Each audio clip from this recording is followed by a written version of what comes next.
అంటరానితనము బాధ చూసి కన్న అవ్వయ్యను ఎడబాసి అంటరానితనము బాధ చూసి కన్న అవ్వయ్యను అన్నా రైట్ సైడ్ అన్నా ఫోన్ కొంచెం मेरा वीरों को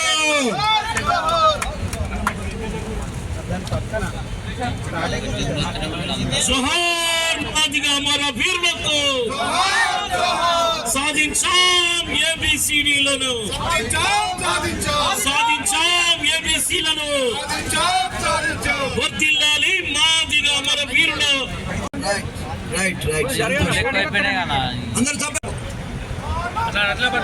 అలా ఫోన్ దింపండి అన్న ఆ విషయంలో ఒక మంత్రిగా తన బాధ్యతను నిర్వహించి ముఖ్యంగా ఏబిసిడి సాధనలో ముందున్నందుకు ప్రత్యేకంగా దామోదర్ రాజనరసింహ గారికి కూడా ప్రత్యేక తెలియజేస్తా ఉన్నా. సోదరులారా సోదరిమణులారా, మనసు ఉండాలి, మంచి మనసు ఉండాలి. సేవ చేసే గుణం ఉన్నోడే లీడరయ్యా. లీడర్ అంటే అంగీ లాగు బాగేసుకున్నోడు కాదు, జనం హృదయాల్లో పేదవాడి హృదయంలో నిల్చున్నోడే ఈ నాయకుడు అనేటువంటిది మనం గమనించుకోవాలి. ఈ జాతిని గౌరవించినోడే లేడు. ఈ జాతికి ఎన్నడూ కూడా గుర్తింపు ఎవరు కూడా ఇచ్చినటువంటి పరిస్థితి లేదు. దాన్ని మనం సాధించుకోవాల్సిన మాదిగాసే కానీ మాది ఉపకులాలే కానీ ప్రతి ఒక్కరికి న్యాయం జరగాలి, ప్రతి ఒక్కరికి న్యాయం జరగాలని చెప్పి ఆనాడు ఆ ధైర్యము, ఆ సాహసము, ఆ తెగింపు ప్రతి ఒక్కరికి స్ఫూర్తి, సమాజంలో హక్కుల గురించి పోరాడానికి, సమసమాజ స్థాపనకు ఒక మార్గాన్ని చూపించిన ఆ మానీయులు వారందరికీ నా శిరసు వంచి నేను శ్రద్ధాంజలి ఘటిస్తున్నాను. ప్రత్యేకంగా ఈరోజు దామోదరే కానీ, మహేషే కానీ, సురేందరే కానీ, భారతీయ కానీ, నాగేశ్వరరావు కానీ, వీళ్ళందరికీ, ప్రభాకర్ కానీ, వీళ్ళందరికీ కూడా జీవితాంతము ఈ జాతులు రుణపడి ఉంటాయి.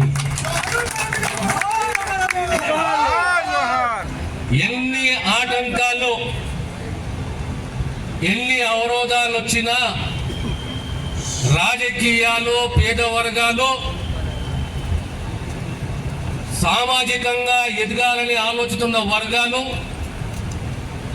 ఏ వర్గాలకైతే రాజ్యాంగ పరంగా హక్కులున్నాయో దాని గురించి పోరాడుతున్నారో, 60 ఏళ్లకు ఆగస్టు 1న గౌరవ సుప్రీంకోర్టు తీర్పునిస్తే 6 మాసాలలో ఒక సబ్ కమిటీ, ఒక 1 మ్యాన్ కమిషన్ ఆ నివేదిక 3వ తేదీ నాడు చర్చించి 4వ తేదీ పొద్దున క్యాబినెట్లో ఆమోదించి ఆనాడు సాయంత్రమే అసెంబ్లీలో రెజల్యూషన్ పాస్ చేయడం అంటే ఆషామాషి కాదు. దానికి స్థైర్యం ఉండాలి, ధైర్యం ఉండాలి, ఒక కమిట్మెంట్ ఉండాలి, దార్శనికత్వం ఉండాలి, సమాజ స్పృహ ఉండాలి, స్ఫూర్తి ఉండాలి.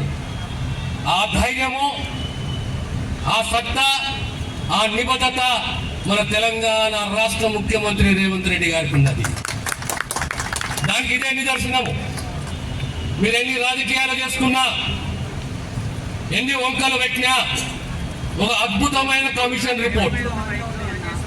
ఆ కమిషన్ రిపోర్ట్ ప్రధానంగా దేనిపైన ఆధారపడి ఉన్నదంటే వెనుకబాటులో ఉన్న కులాలు, ఆ ఉపకులాలు, ఆ ఉపకులాలకు మొదటి ప్రాధాన్యత ఇవ్వాలి.